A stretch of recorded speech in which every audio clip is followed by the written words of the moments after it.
You told a great story once of one of your first Lamborghinis, your first Gallardo, and the fact that you had traced the VIN, right, and you found out that it had gone from America to Hong Kong. Is that correct?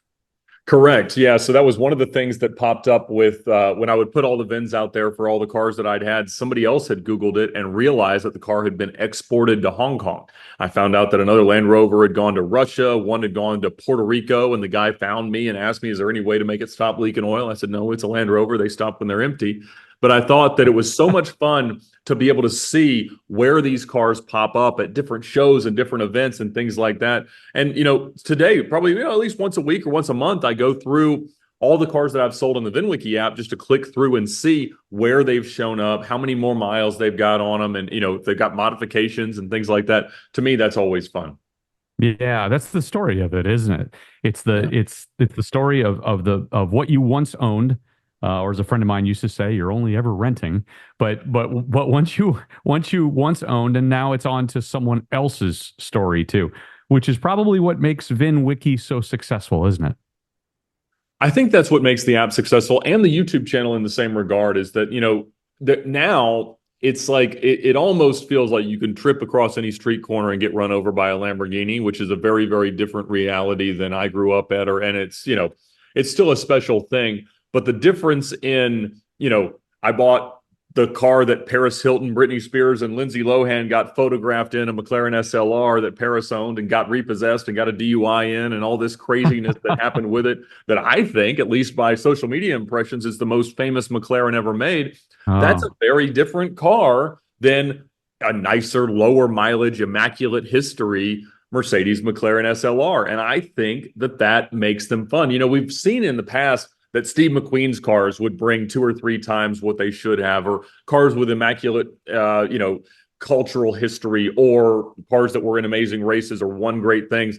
Those could become really, really special. But the idea that we're now kind of in this MTV Cribs, DuPont Registry, Top Gear, Gran Turismo, Fast and Furious, Gone in 60 Seconds generation, there's different affinities for these different cars. And so my goal, after I kind of achieved owning my dream car of a manual LP 640, I honestly had kind of a crisis, because most of my career had been spent finding a way to have and own one of these cars that I could actually drive, that didn't have a huge loan attached to it. And I found the worst one on earth, and I had the title in my desk drawer, and I thought it was the greatest thing on earth. It was the goal of all goals as a car guy.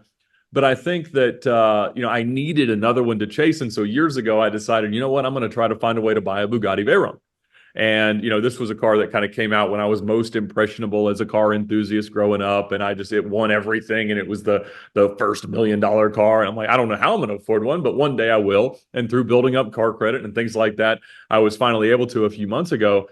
And of all the cars available, there was one that just really stuck out, because it was the Frankfurt Motor Show car that then sold to Birdman. Birdman gave it to Justin Bieber as a present. He sold it to Floyd Mayweather. He sold it through some, weed smuggler's nephew to Little Uzi Vert, who I don't really know who that is, but he's supposedly famous. And having this kind of star-studded pedigree of a car is very different when you present it at a car show or to a social media audience, or just some guy at a gas station. And so, through flipping through a bunch of cars, selling a bunch of cars to accumulate, fewer of them that are hopefully more interesting, this kind of feels like the ultimate destination. yeah, it's funny. We had the chance to go through Steve Hamilton's garage in Chicago after we had him on the program. And he turned around and he said, well, that's the Bugatti that Keith Urban designed, and that's why it has, the baseball stitching in the interior and more of a country feel to it. It's the stories behind all these vehicles, and Steve's got 100 of them, as you do too.